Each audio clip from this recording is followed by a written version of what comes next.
Hey, what's going on, guys? Welcome back to the Jeremy Scott Fitness Podcast Radio Show, coming to you on this Sunday, November the 26th, 2023. Hopefully, it finds you staying safe and staying sweaty all at the same time. On today's episode, we are talking about comparison, uh, comparison complexes, the social constructs around that, and why I can't look like that, why I can't have that house, why I can't drive that car, you name it.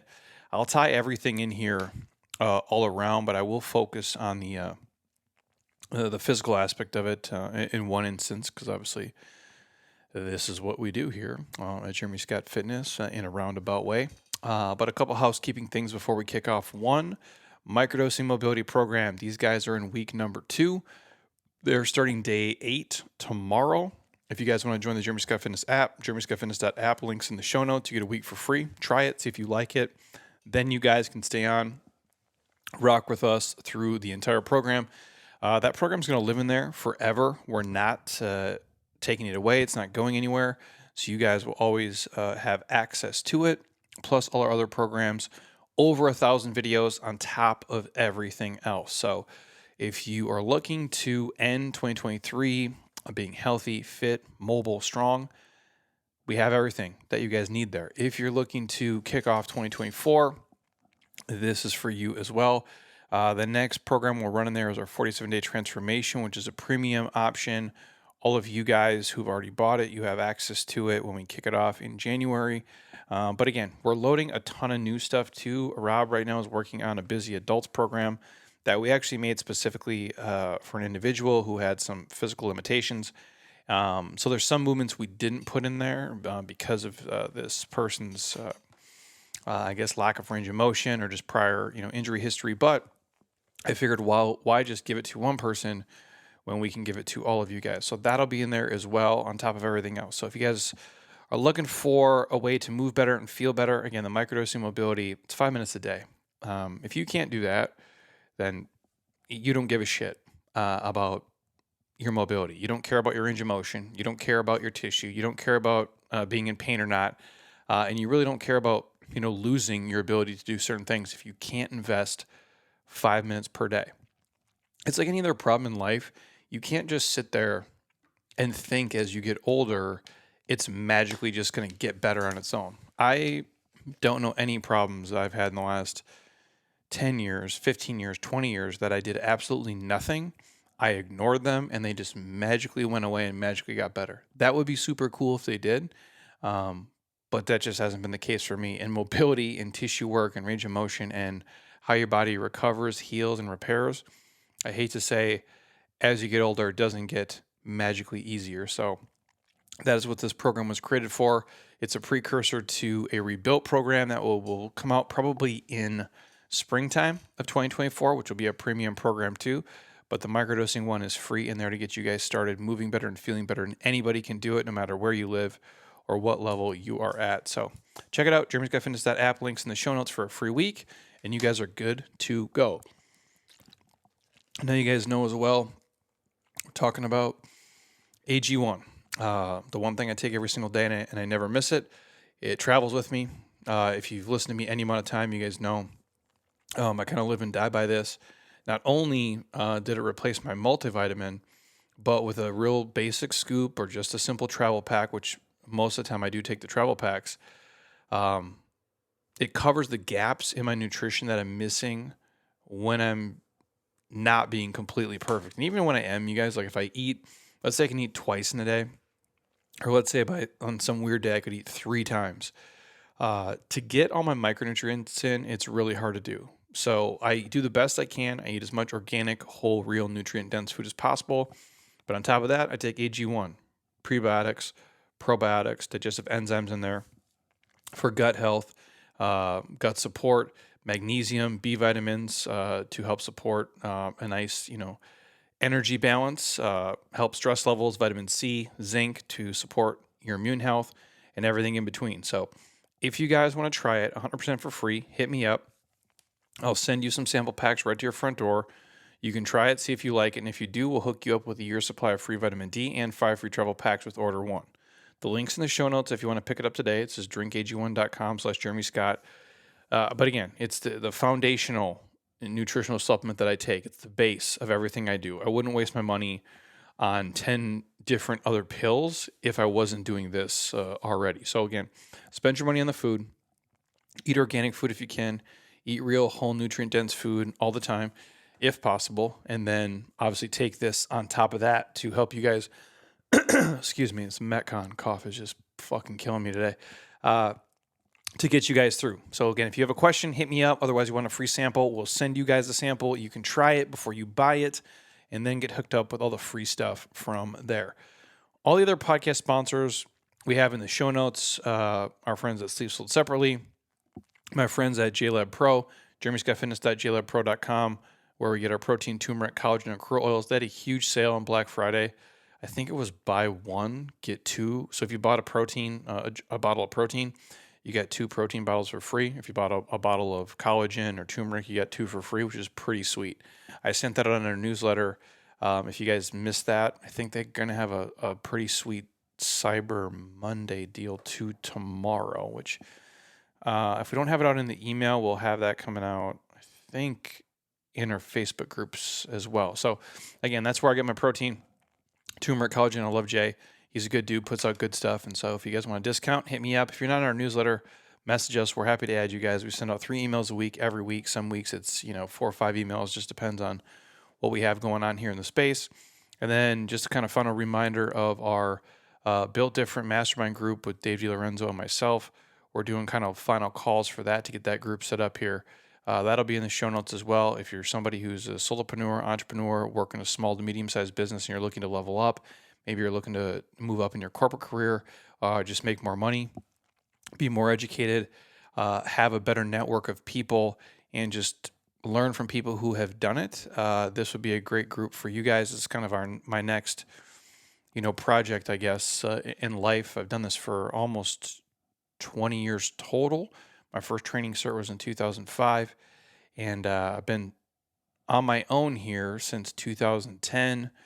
Running a business by myself. This business actually started a couple years before that in kind of a makeshift way, as most of our stuff does. But I have not been in corporate America in basically 14 years. So built this with no clients, no money, and no resources. And I'm not telling you to quit your job and do it that way. But that's how I did it, and that's how I got here. And Dave is a similar story. We partnered together to build this mastermind group. We'll be talking with you guys every single week. We'll have quarterly in-person full-on kind of day immersions with you guys, but really just trying to take you from point A to point B, wherever that is, whether that means revenue for you guys, it might mean work-life balance, it might mean purchasing real estate, it might be just shifting from your business, hiring employees, firing employees, building a personal brand, getting your social media, your email list kind of put together, building funnels, helping you guys build revenue streams, whatever it may be. We're going to kind of uncover what I've done and what he's done and give it to you guys, and then obviously surround you with a bunch of serial killers. So that is our mastermind group kicking off in January. We'll do the first initial calls here in December, and we'll get rocking and rolling with that. So that, my friends, is all the housekeeping things I have for today. I'm going to jump in to just 2 things really quick before we go into the episodes. One, I did see this post the other day. This guy's name is, it looks like Omiri Alicia, had throw this up on Instagram. I don't immediately see a lot of stuff on social media and Instagram, and I'm going to talk about that on the podcast here today. It's why I don't do the comparison shit, because I don't play into it. No offense to anybody listening, I don't care what you're doing on your stories. I really don't give a shit. That's not a knock against anyone. I'm sure it's entertaining and awesome and fun, and I'm sure a lot of it I would get something positive from it. My brain's just not equipped to do that all day. I have too much going on already. I can only watch so many things and read so many things and listen to so many things before it just becomes, mush. I'm not that smart of a person. And I did see this, though. Usually what I do on our social is I'll reply to the messages in a certain time frame. Usually when I'm rucking or doing kind of passive mobility. I don't tend to do that shit at home My phone is in a different room than I'm in at almost all times. And if I get a text from a friend, I'll hit it back. If there's something urgent, I'll take care of it. But for the most part, it's just gone. And so when I post on social, like I'll do today when I get off this, I might see a couple of things while the video is loading that pops up. And this is one of them. And all it was he wrote, "We memorized phone numbers. We memorized driving directions. No one knew what we looked like. No one could reach us. We were gods in the 90s." And I thought that was funny because still to this day, my best friend's phone number, 454-3942. Crazy. To do Heather's phone number, I know it now, but I have to really think about it. Or my best friend, who we're in our 40s. I haven't called his fucking house in probably 23 years. And I remember his phone number and I'll never forget it. Is that crazy? But that's what we did back then. And you memorized driving directions or you printed out MapQuest. We didn't have social media. No one knew what we looked like. Didn't have a cell phone. Didn't have pagers. Nobody could touch us. We were gods, my friends. What a fucking great time to be alive. I'm thankful for the internet. It's one of the greatest inventions in human history, and I'm thankful to have it. But man, like I really do feel like, you know, for lack of a better term, if you remember the movie Last of the Mohicans, like you feel like you're the last, like of a dying breed, like you're cut from a different cloth because you grew up, with cigarette vending machines, not wearing seatbelts, driving in the back of pickups, getting on your bike and disappearing for 15 hours and nobody gave a fuck. And you didn't know you were just untouchable, but you were, my friend. So everybody who's in my age bracket, shout out to you guys. And then the other thing I did see was just a quote from The Matrix that, man, if you watch that movie, there's so many things where maybe that's the way I see things and I visualize the world and life and my experiences, but it feels like eerily true. The further away you get, like from the movie, obviously I watched the movie when I was a young kid, and now like you rewatch it or you see clips and you read quotes from it, and you're like, man, it feels like we're in a simulation. It feels like this could be real. And the quote is where Morpheus is talking to Neo, and he just says, "You have to understand, most of these people are not ready to be unplugged. And many of them are so inured, so hopelessly dependent on the system that they'll fight to protect it." Welcome to 2023, my friends. Again, it's not a political stand. It's not anything. I just think a lot of people are you listen to certain things, you watch certain things, you've been taught certain things in school, and you just adopt that and you just kind of hopelessly cling to it and believe it that like that's the truth and that's how things are. And I would hope now in the world you're in, there's more transparency everywhere and everything, and what you see is not always what you get. And I don't know. I guess maybe because being in this entrepreneurial world and life and meeting so many different types of people from all walks of life and different states and different countries, and from people who are ridiculously wealthy to people who just make enough to get by, people who work the traditional corporate path, people who are completely entrepreneurial, people who do the, old school husband goes to work, wife stays home, that type of stuff. And then the people who are together and they're married, but they're not married, and they buy a house before they're married and they have kids before they're married and all these different things like, excuse me. My point is there's no right and wrong way to do any of this stuff. It's all fucking made up, everybody. I can't say that any clearer. And I've said it since the day we started doing this podcast. This podcast is made up. I'm in a building right now with my name on the outside of it. That was an idea in my head. That shit was made up. Everything we do, we're all just kids playing adult. We really are. Nobody has it all figured out. Some more than others, for sure. Some people have their shit together. Some people don't. But we're all just trying to make sense of all the things that are going on. We're all just, in a sense, damaged children, playing adult in this weird kind of world that we live in. And I say all that not to get, this, esoteric kind of view of everything. And it's can be perfect and this and everything is bullshit. But we compare a lot. And that's what today's episode is about. I'm going to play off a piece from Precision Nutrition. Emily Beers put this out a long time ago. And it's off of the phrase, why can't I look more like them? And how the comparison complex makes you hate your body. And hopefully I can walk you through 5 ways to beat it for good. And it doesn't just have to be your body, you guys. It can be your career. Why can't my career look more like that?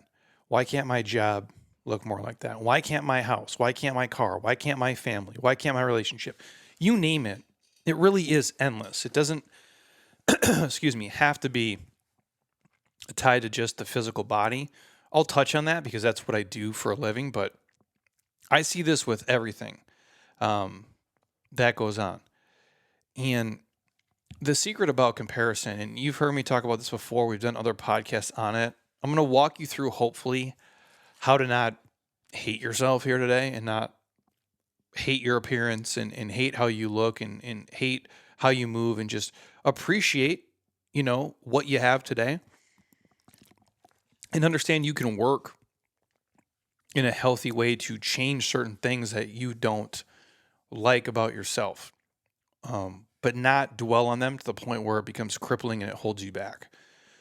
And again, this goes for everything, you guys. And I know in the world now it's heightened to a level that it's never been before. That's why I say if you're going to be on social media, one, look at your screen time. Like, can you guys just check your screen time and see how many hours a day you're spending on your phone? And then 2, where is the time spent? What apps are you spending the most time on? And if it is TikTok or Facebook or Instagram or whatever, are you spending 2 hours a day scrolling on fucking Instagram? And if you are, that's fine. No judgment here. But is it making you feel a certain way? Is it relaxing for you? Does it put you at ease? Are you looking at the right things? Or does it stress you out? Does it give you anxiety? Do you feel like you're comparing to people? And sometimes it might be your friend circle. I see a lot of that here.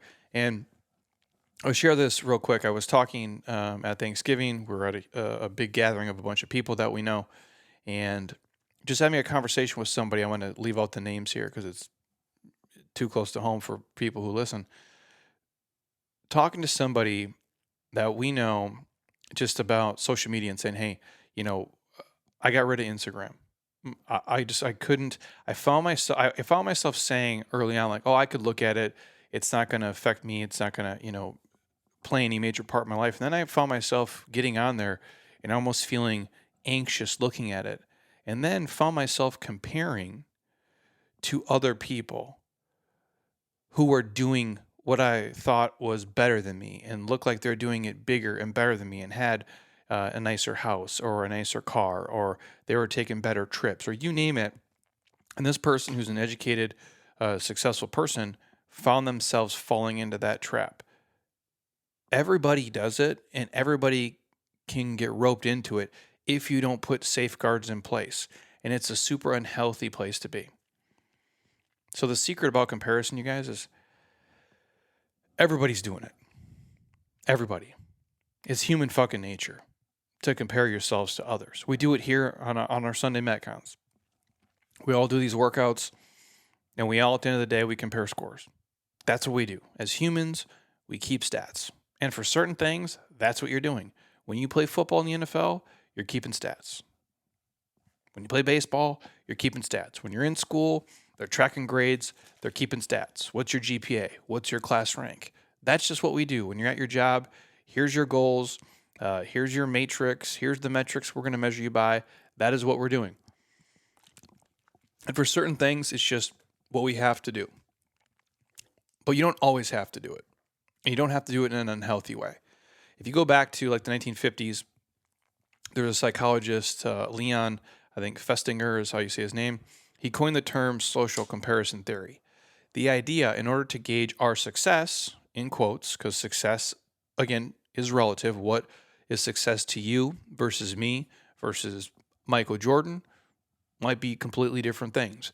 But the idea is, in order to gauge success in any given area of life, career success, intelligence, whatever, the appearance, what we look like to another is how we have a point of reference.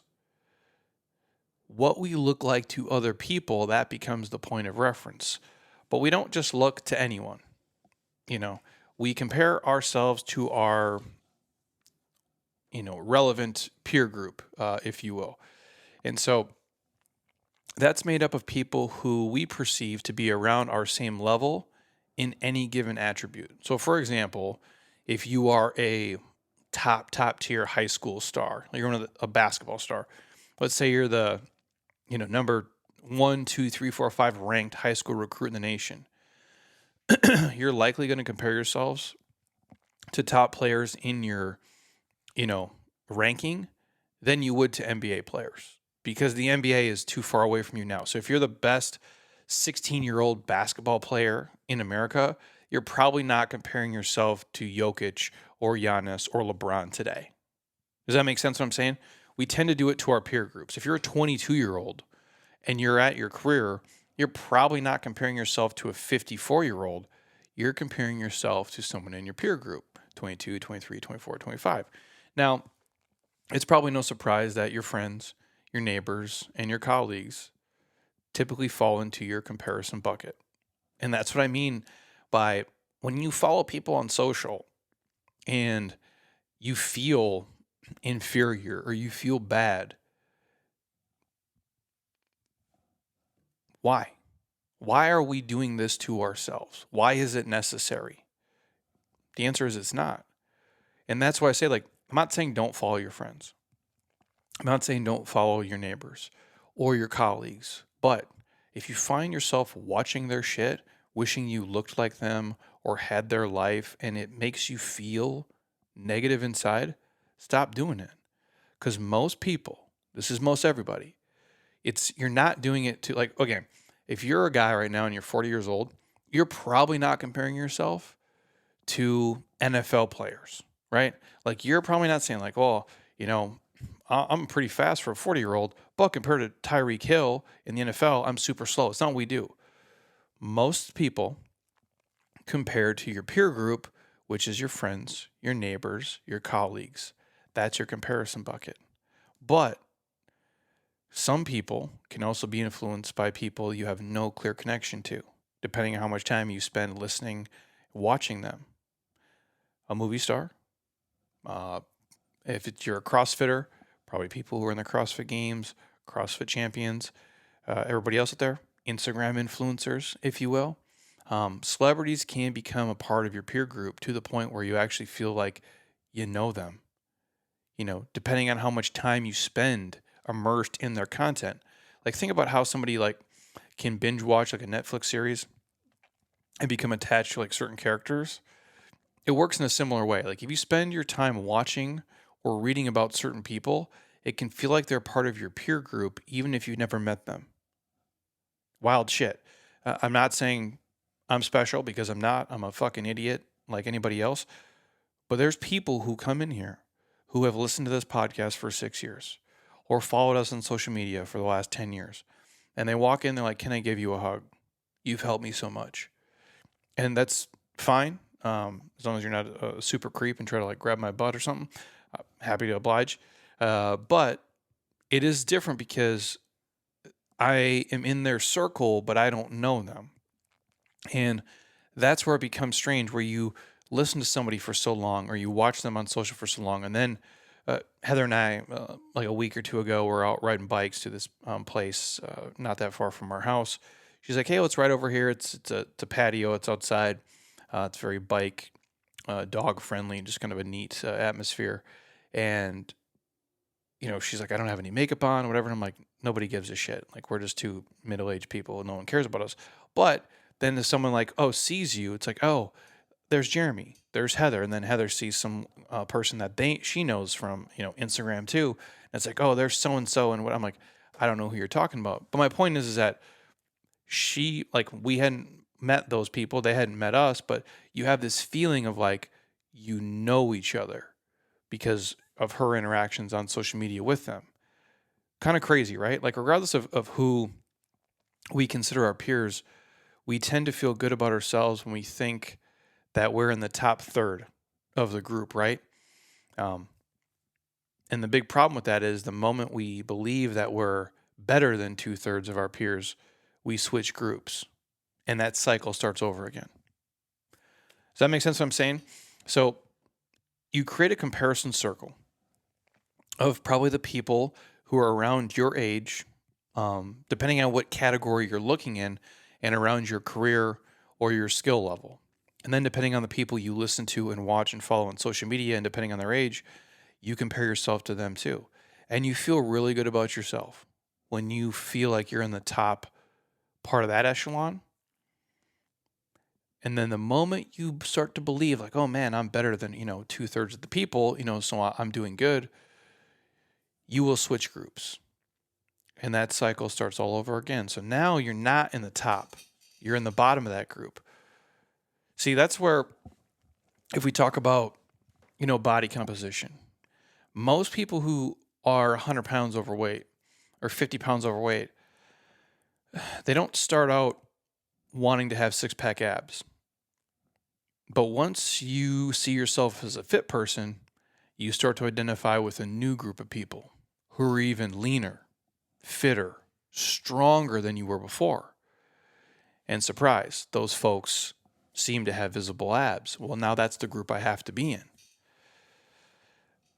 If you do it with your career, and again, I'm not saying don't strive to be fitter. Don't strive to have a better career. Don't strive to have a nicer house or drive different cars and wear fancy designer clothes. You do you. If you're happy, I'm happy for you. But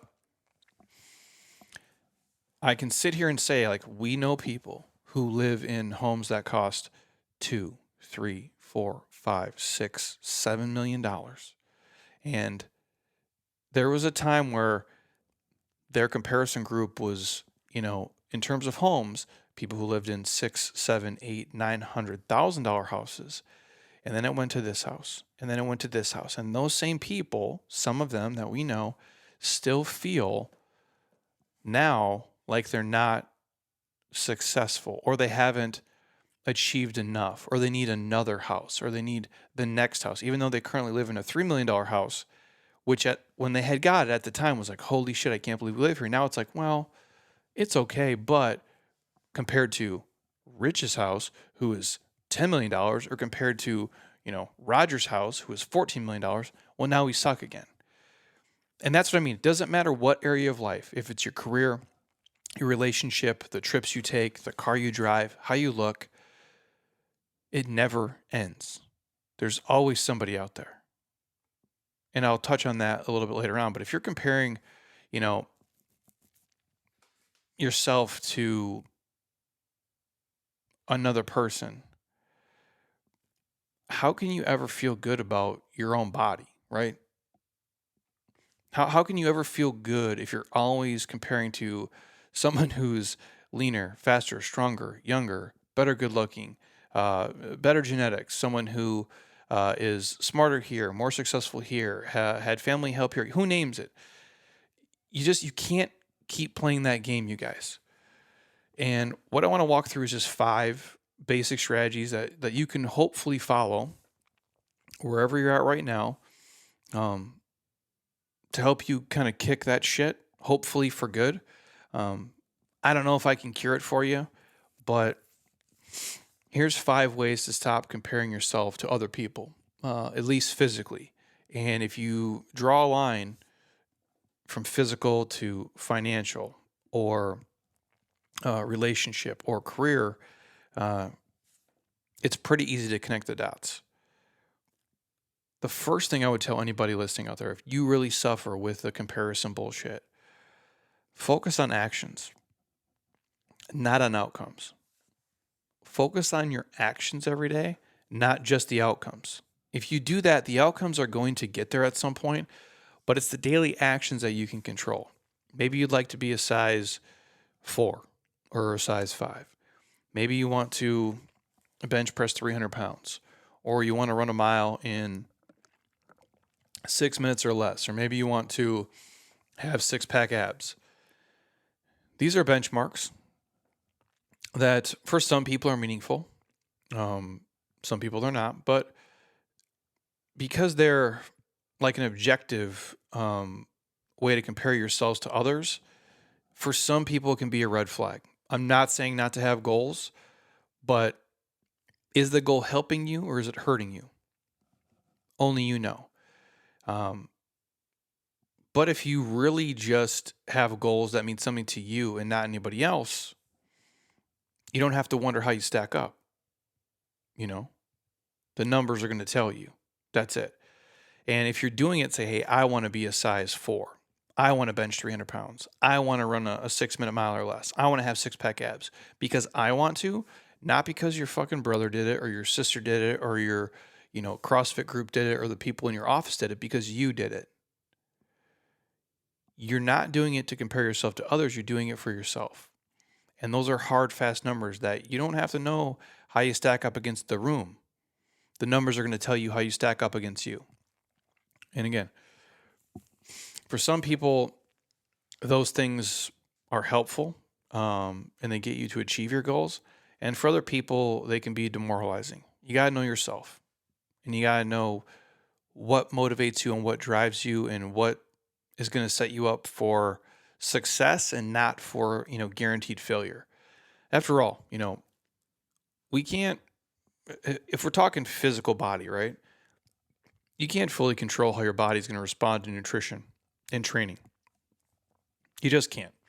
By setting certain goals that require certain outcomes, anything that falls short can feel like failure, especially when you see other people succeed in a group or in a challenge. And so the solution is, rather than focusing on just the end result, which I talked about, concentrate on the small daily tasks and actions and habits that are going to help you lose fat and get stronger and run faster and be more mobile. These are called habit-based goals. For example, if you're trying to lose body fat, you might set a goal of eating lean protein at every meal, having, lean produce at every meal. So protein, produce, water, wash, rinse, repeat. Exercising for at least 30 minutes 3 times a week, getting 10,000 steps in per day. These actions done consistently are examples of how to, lose fat, and they're under your control. And as goals, they shift your mindset away from comparison and provide you more of an opportunity to celebrate your successes and your efforts, and instead of thinking about everybody else's accomplishments.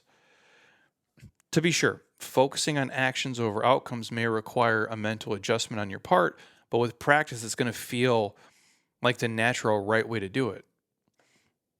Hopefully that makes sense what I'm saying. Here, like for us, if it's Heather and I, and if she was here, she would echo the same.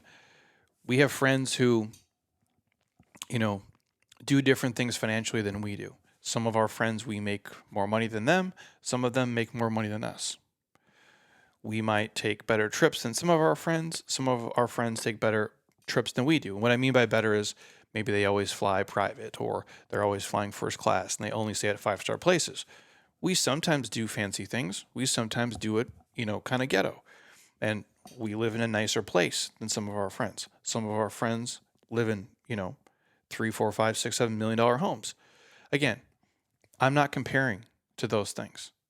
It doesn't matter to me. Like, I don't need to look at what they do. I'm just doing it the best way that I want to do it for myself that makes me happy. It's the same thing with the money I make, with the vehicles I drive, with the clothes I wear, with how I run my business. I do it for me. I don't do it for anybody else. And all I do is I focus on the actions I can take every single day that are going to get me closer to my goals. It doesn't matter what everybody around me is doing. I don't give a shit. I'm happy for everybody if they're happy, but it has nothing to do with my success. And their success does not steal from my success. Someone else being super fast does not make me slow. Someone else being super muscular doesn't make me look like a skinny little bitch. You know what I'm saying? Like, somebody who's 3% body fat doesn't make me feel like I'm fat. They're on their journey. I'm on my journey. You have to understand that. And all you can control is your daily habits towards what you want to do. Now, if you look for other people for motivation and inspiration, I'm a fan of that. But ask yourself, is it motivating you? Is it inspiring you? And is it dragging you down? And I'll talk on the social specific stuff here in a second. But the second strategy, you got to put things into perspective every single day. It's easy to obsess over the bullshit luxury problems and minuscule details of what you don't like about your career or what you don't like about your house or your car or your life or your spouse or your body for that matter.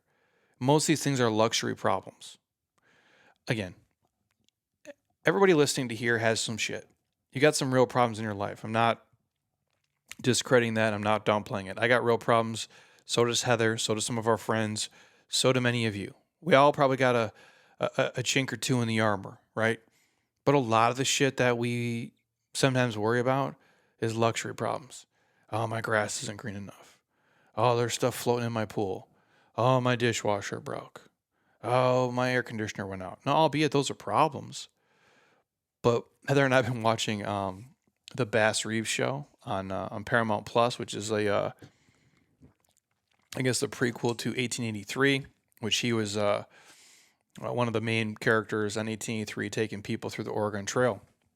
And the setting's like 64 is the time frame. And I'm just watching it and we're like, how? Like, how are these people living their life? Like, how do they smell? Right? Like, I'm like, they probably shower or like take a bath like once a week. The ones who have running water. I'm like, where do they take a shit? Where does all the sewage go? Where's their drinking water? How much? I'm like, I'm taking fucking, Athletic Greens every day and I'm eating like organic, whole nutrient dense foods and I'm going to sleep in this, temperature controlled room and I got fans on. And these guys are like living in log cabins in the middle of nowhere, trying to just do enough farming and just living this completely insane fucking existence. And we're complaining that, we have 7 different, subscription services that we can't figure out which one has which show on at which time. And again, it's just wild the perspective that we lose. Again, is the world perfect? No, it's fucked up. And there's a lot of things that are going wrong in the world right now. But man, if you think it's worse now than it was in 1883 or 1864 or 1920, you're out of your fucking mind. You really are. Because you know what they weren't doing? They weren't obsessing about other people's bodies. Some people were, I'm sure, but not at the scale we were today. Because people didn't travel all over the world and they couldn't see what everybody was doing. If they had problems, it was in their 10-mile radius. And some people never made it 100 miles from their home. That's just reality. So again, perspective is what I'm talking about here. Bass Reeves, by the way, great show. Another Taylor Sheridan project. But it's easy to obsess over what you don't like about your life, especially your body. If you got cellulite in the back of your legs, or maybe you think your belly looks fat when you lean over, or you can grab a certain amount of stomach fat, or certain body parts look too skinny, don't have enough muscle, they look flabby, they look whatever the thing is that you're focusing on, you're only making it worse. No matter who you are, you can probably name at least a couple things you don't like about your body. And too often, those thoughts take up way more headspace than they should. And a lot of people are guilty doing this. They get out of the shower and they look in the mirror and they stare. And they hyper focus on the areas that they don't like. And they move and they crouch and they shift and they pinch and they poke. And oh man, this is the worst. And they do that maybe multiple times a day. Some people every day. Some people every other day. But a lot of people are guilty of it. And it's a really unhealthy practice. And it's something you have to stop doing. Especially if you're getting up and you're not abusing drugs and alcohol, you're trying to eat real food, you're exercising routinely. Give yourself some fucking grace, man. Like, don't be your own worst enemy. And by reminding yourself that really what matters in life is not if you have cellulite in the back of your legs. Are you a good wife? Are you a good husband? Are you a good mom? Are you a good dad? Do you try to do more good in the world than harm?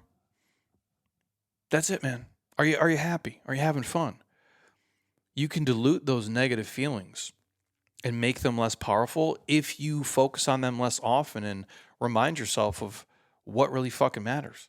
And sometimes it's journaling, sometimes it's writing a note, sometimes it's making a video to yourself, talking to yourself, hey, And when you're in a good mood and you're feeling good and say, hey, future dumbass, like if you ever watched The Office, like Michael Scott would make a video of himself, like if a scenario went good or if a scenario went bad. They're actually hilarious. But as dumb as that sounds, it is helpful.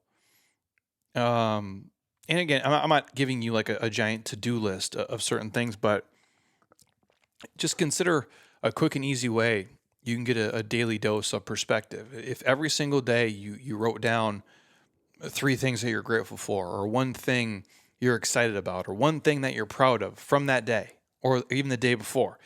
I'm proud I did in 30 minutes of mobility today. I'm proud that I got my 10,000 steps in. I'm proud that I didn't drink wine tonight. I'm proud that I saved, $300, or I'm proud that I paid off, $50 of credit card debt, whatever the fuck it is. These little things. And if you have a giant calendar and you just write them each day, like, oh wow, every single day for the last 30 days, I did X, Y, and Z. And making that list can give you a little mental boost. If you do it routinely, it can start to transform your mindset from the place of comparison and I suck and I'm awful to this more appreciative state. And as an added bonus, you can look back on the previous entries and see how far you've come.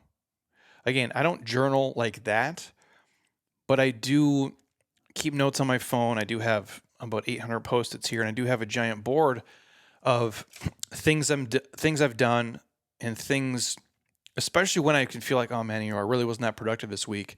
And I look back on just a couple of the post-its that I wrote down. I'm like, okay, actually, you know what? Even if I didn't feel like it, that's not the reality because I'm comparing to a different version of me. I'm comparing to a different week that I had. I'm comparing to a different day that I had. But even if it wasn't the most productive or the most efficient workout or the best week of eating, I still had a lot of positive, even if it wasn't quote unquote perfect.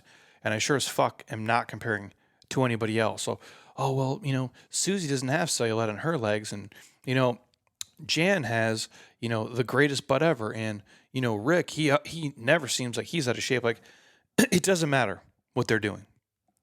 It only matters what you're doing. If you use them as a source of, motivation and they make you happy and they push you to make you feel good, great.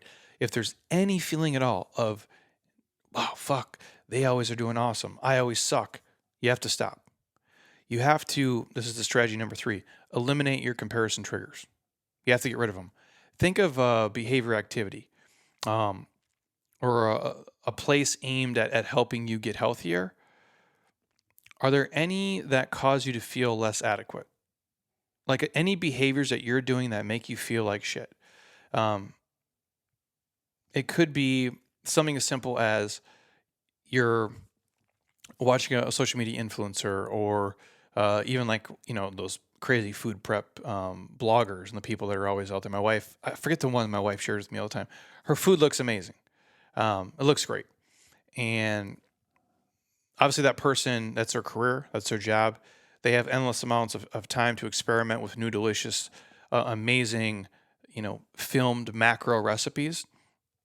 And your life just isn't like that. My life isn't like that. My food doesn't look like hers. It's never going to. It's not going to taste as good. It's not going to look as good.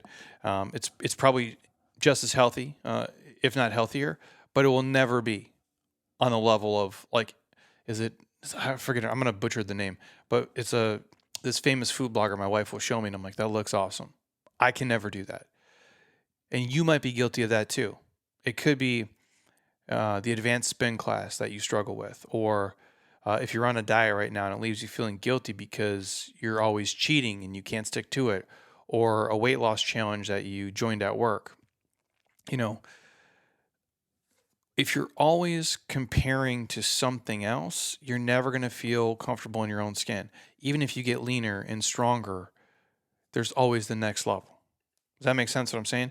You got to ask yourself, is there a specific place and person and practice that always makes you feel like you're not enough? And if you can put that trigger of self-comparison on hold, you can get to a space you need to reassess your situation and decide what you really want.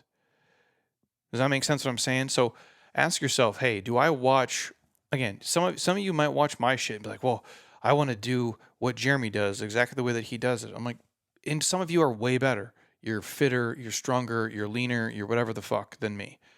And some of you are not. But I do this for a living. And I've done it for a living for the better part of 20 years. And I was an athlete before that. And genetics are real too. I got some shitty genetics in some areas, and I got some great genetics in another. That's just it. You have to know, like, if you're watching it, just have some context. Even if you listen to the stuff we say and what we do, you can do it in your own way. You don't have to do it exactly the way that I do it, and it doesn't have to look and be exactly the same way that I do it. It can be in your own way. Because if you're doing it and you're comparing it, say, well, I'm in fitness too, Jeremy, and I don't run my business like you do. You probably run a better one. And you probably run a one that is beneficial to you in your life. Because if you look at it and say, well, you're always posting on this and you're always working out and you're doing an hour of mobility a day, it's going to make you feel like you're not doing enough.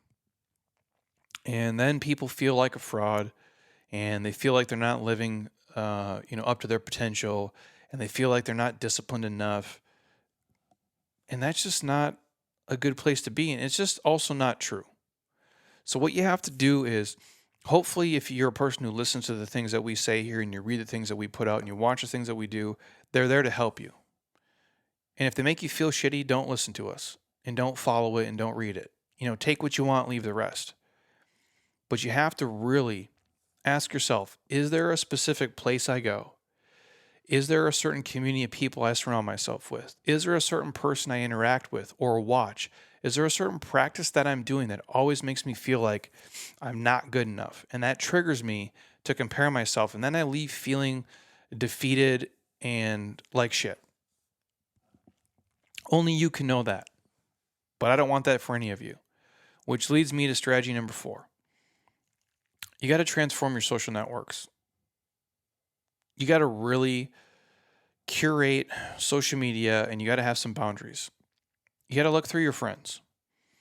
You got to look through the people that you're following and the lists and ask yourself whether each person or account is educating you, is making you happy, is bringing you joy or laughter, or are they making you feel like shit?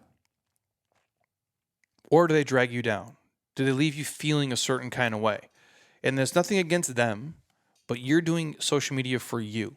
It's for you and you alone, not anybody else. So if your friends list or your follow list or the pages and the podcasts and the YouTube stuff you subscribe to is not making you feel good, for lack of a better word, unfriend and unfollow them.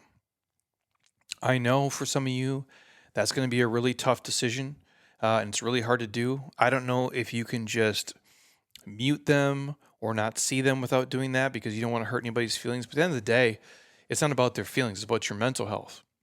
Because when you feel like shit mentally, it's real tough to get out of, man. It affects your physical and everything. How you eat, how you sleep, how you think, it's tough. I would tell anybody, start following people who inspire you, who educate you, and just make you laugh and put you in a good mood. Life is simple, on the surface. It gets real muddy and complex as individuals as we drill down on the things that happen on our journey.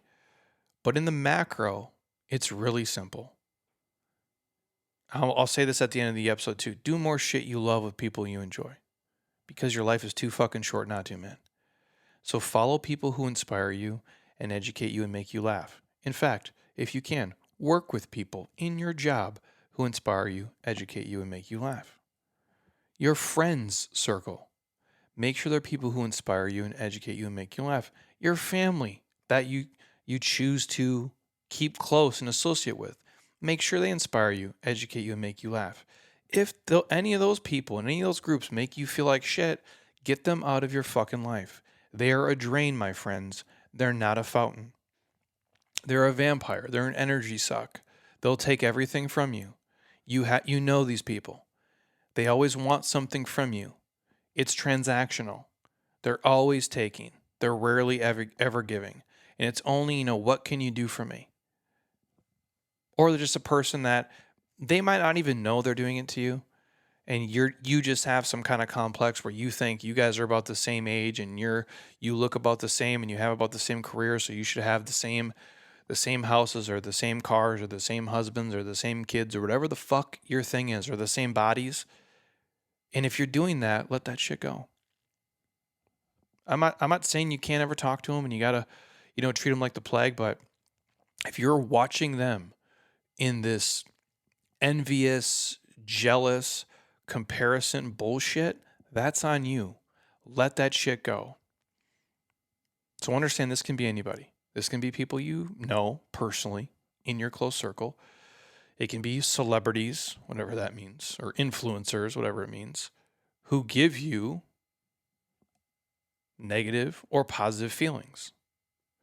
Your goal is to custom build a peer group that fosters love for you and your career and your relationships and your life and your body and your mind. That's it.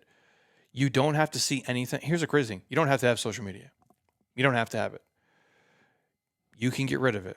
And if you have to have it for your job, you can do what I do. Post and ghost, set up boundaries, have times you're on it, have times you're not on it. Choose to share the things that you share. That's it. And choose to follow the things that you follow. Unfollow anything and curate, a feed. If you're like a feed person or a suggested person, that's just full of, ocean waves and puppies, if that makes you feel good, or whatever your thing is. You don't have to see global news. You don't have to see all the bullshit that's going on in the world. You don't have to follow people who make you feel like trash. Again, the task I would give you guys is look at your social media. Really look at what you're consuming every day and how much of it you're consuming. And if it makes you feel like shit, get rid of some of it. For the first time ever, you might start to be in a good place, and you might start to actually have, friends and podcasts and newsletters and accounts that contribute to your growth instead of hindering it and holding you back. Again, only you guys know that. And the last thing I'll say is, I mentioned this briefly quick, seek meaningful connections. Like real connections. Think about real habits that make you feel good, that make you feel like you're in control. Instead of feeling like you have to constantly do more, be better, pursue all these things and measure up to the world. If you want to pursue things, if you want to push forward, that's awesome. But it's not a dick measuring contest with the world. You're not going to win, bro. You know what I'm saying? Like, it's the way I think about, dudes. Like, I just want to be bigger. There's always someone bigger.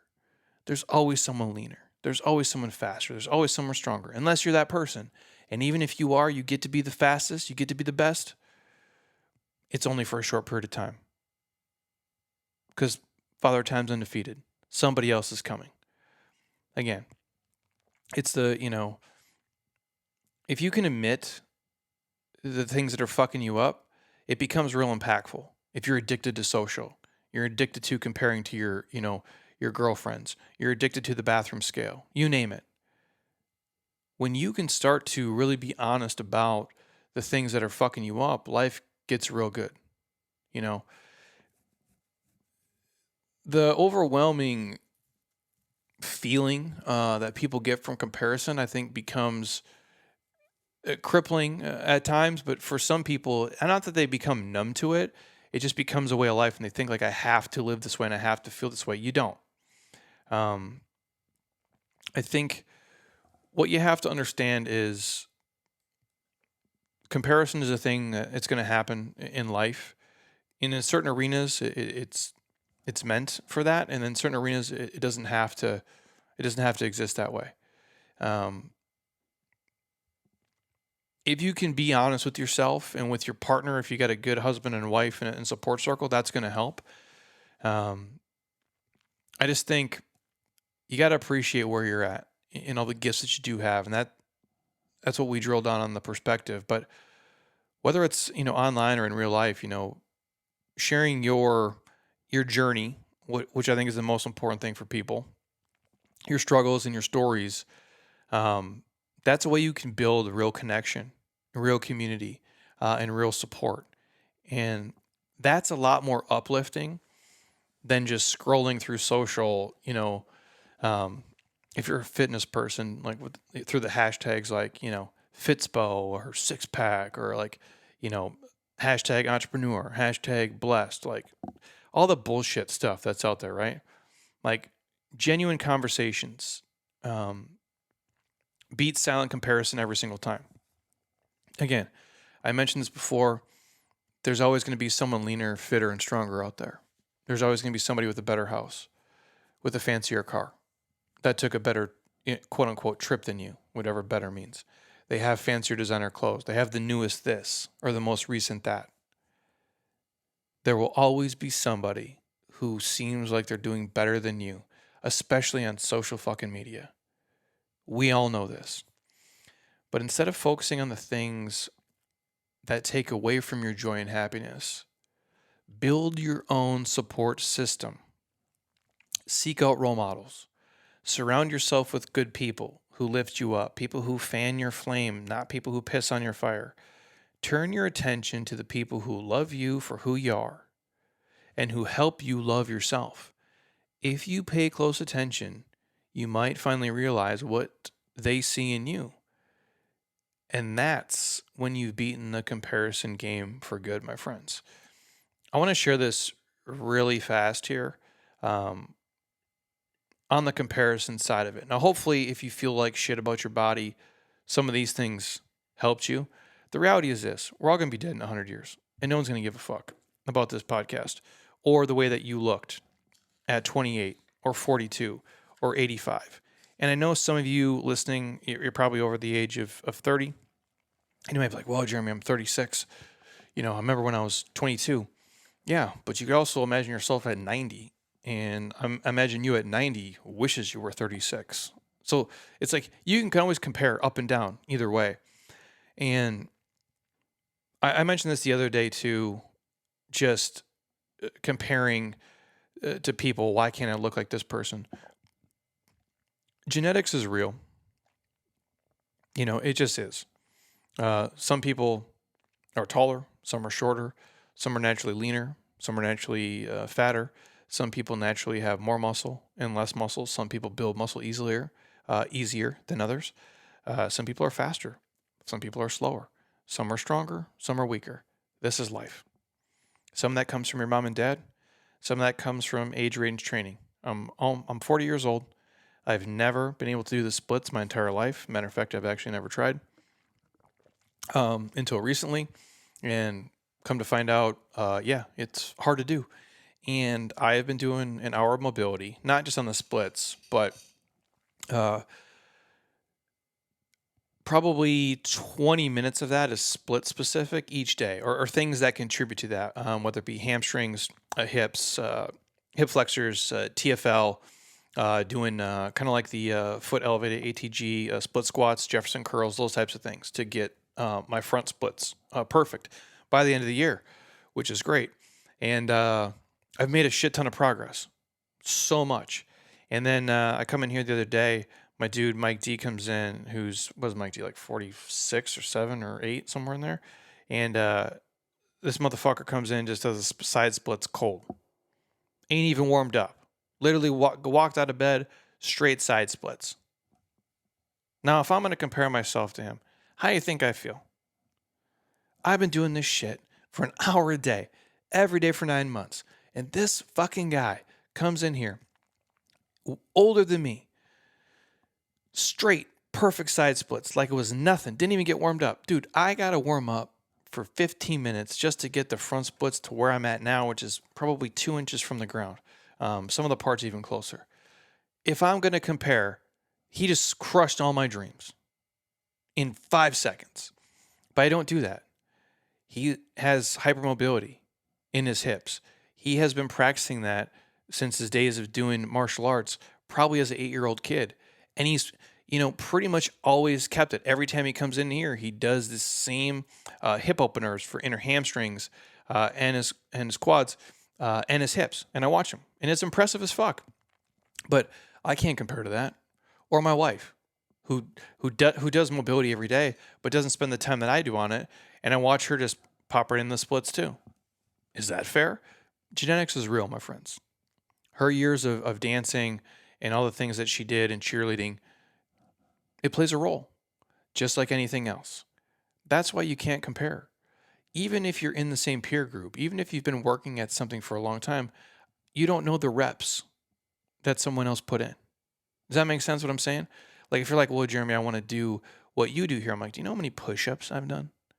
Like thousands and tens of thousands of more, right? Or walking lunges. Or how do you get, how do you row a 2K, or yeah, how do you row a 2K in 6 minutes and 30 seconds? Well, the best coach, in my opinion, ever. And I died to do it. Like there's just certain things that we can't compare to in certain times in certain eras, and we want to do that. And you can't do it in life, and you can't do it with your physical body. Genetics is real, age range training is real, and sometimes luck is just part of the game. With everything, I'm not discrediting hard work at all, but it is part of it. Timing matters as well in anything in life. And I share this because I think sometimes people think I just, a lot of my story, but if you look at, again, there's kids on YouTube right now who are making $20 million a year doing whatever kind of fucking videos they're doing. I don't make $20 million a year. I don't think I'm ever going to make $20 million in a year. I don't see how it's possible. I don't see how I'd ever make $10 million in a year. Yet you got kids on YouTube filming fuck around videos making $20 million a year. Now they're working super hard. They figured some things out. They put a lot of time into it.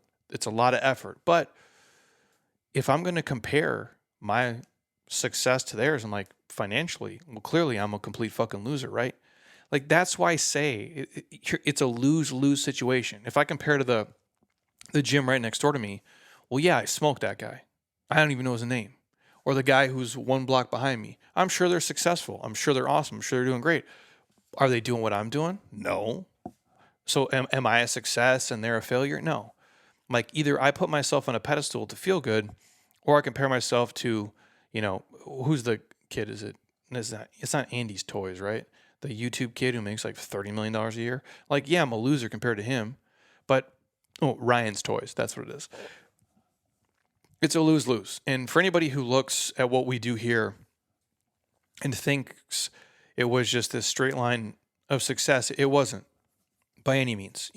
I graduate college and I don't know what the fuck I'm doing.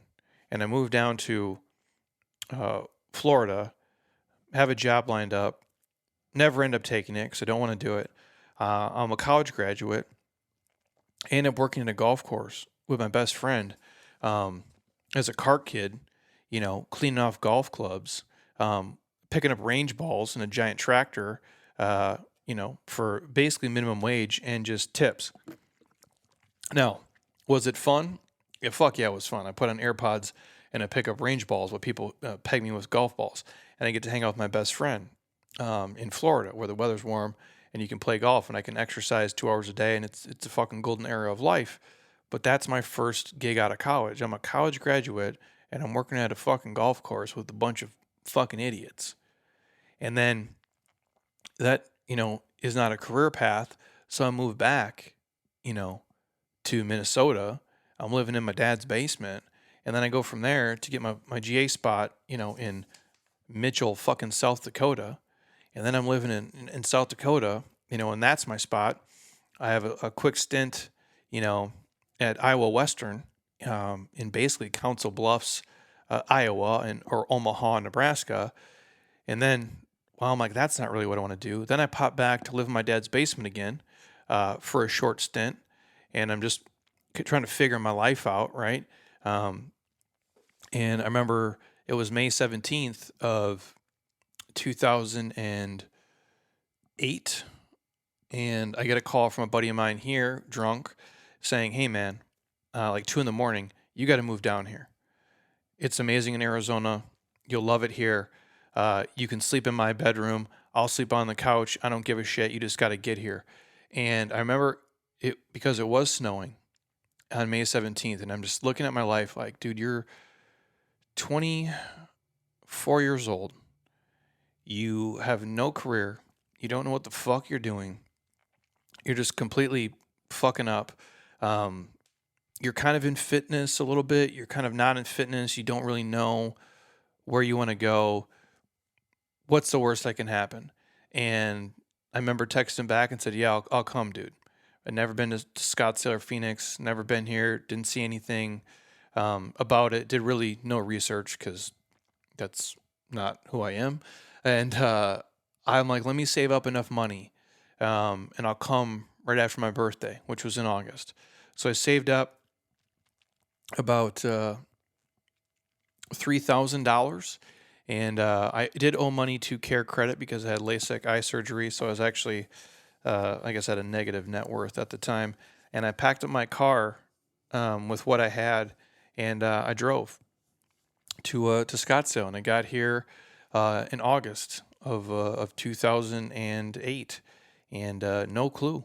Had never been here. It was 120 degrees. I remember getting out of my car, and I was like, "This is like having your hair dryer on." Like it was just you're like in Earth's oven.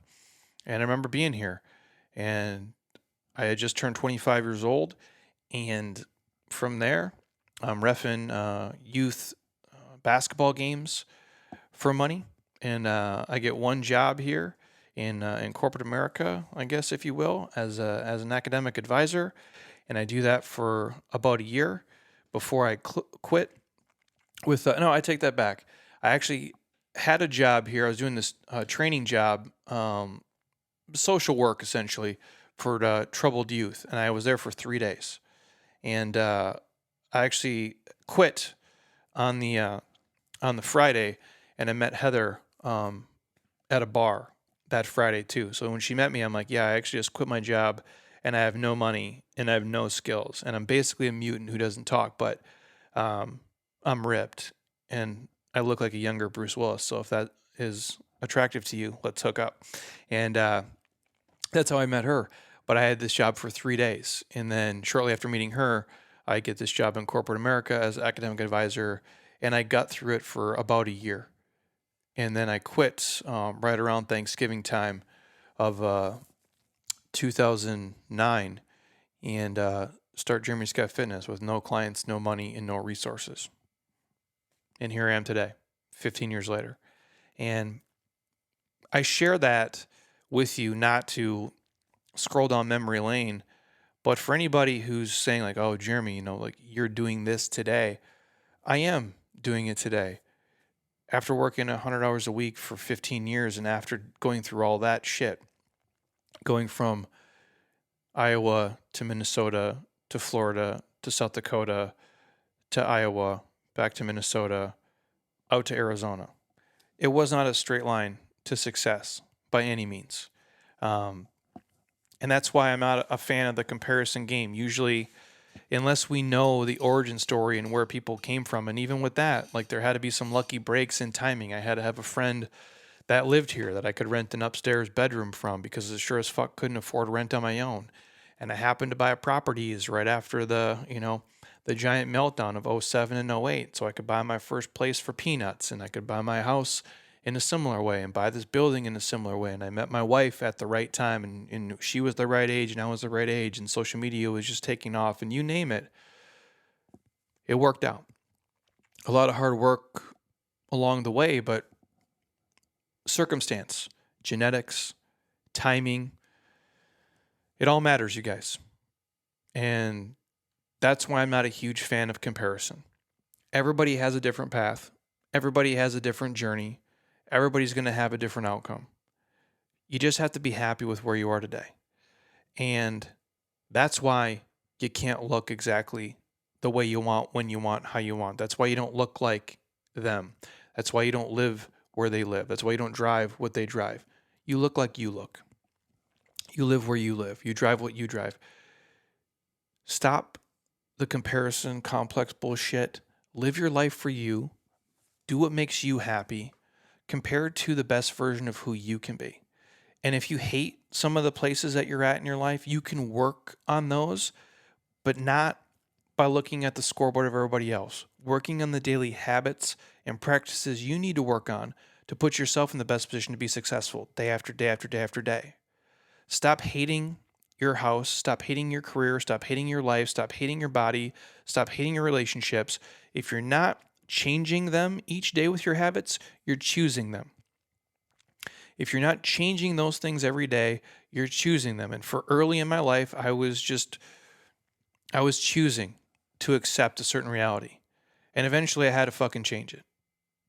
I got to the point of where I said, fuck it. And the frustration of what was happening, I just had to change it.